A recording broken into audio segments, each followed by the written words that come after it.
But Quantrill had been here, and he was an Ohio man, and his transition from being a young man who came out to Kansas Territory to make his way in the world and became, first he tried farming with some people from his hometown, Canal Dover, Ohio, and that was south of Lawrence. He became rather quickly disillusioned with his ability to make his way. He briefly taught 3-month school. Of course, there were very early schools, but that was not in Lawrence, regardless of what you may read.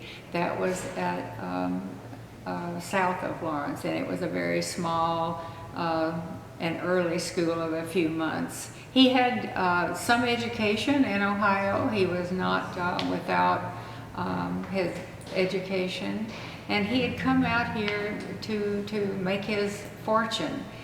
He then signed on to go with Teamsters, that people were hauling supplies out to Utah Territory.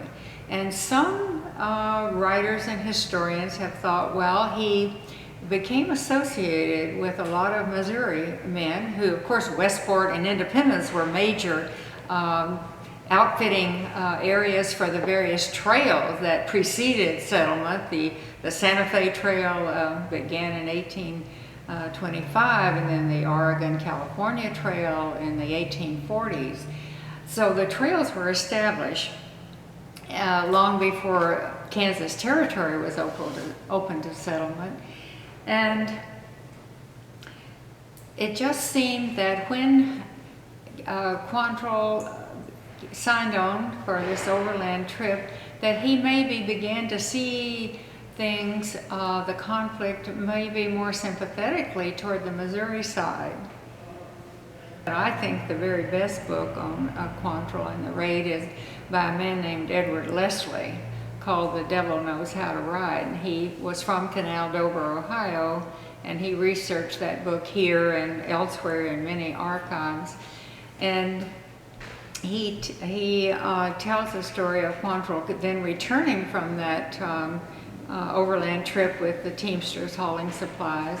And when he came back, he stayed on the Delaware Reserve on the north side of the Kansas River, which was pretty a lawless kind of area.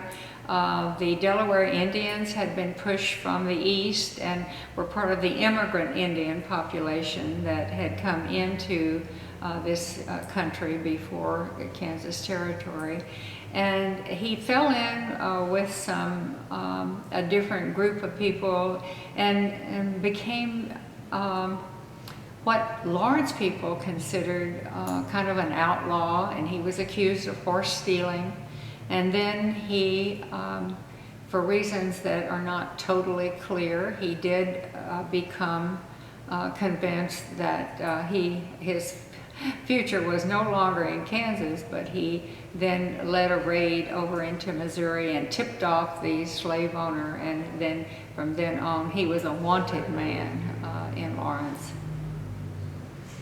So he had become a guerrilla leader during the Civil War, particularly there in Jackson County, Lafayette County, where many pro-Confederate Southern families who had come to Missouri from Kentucky and Tennessee, the Upper South, and they had established a way of life, and their ancestors had built farms and communities, and they felt very tied to the fortunes of what had become the Confederate States of America.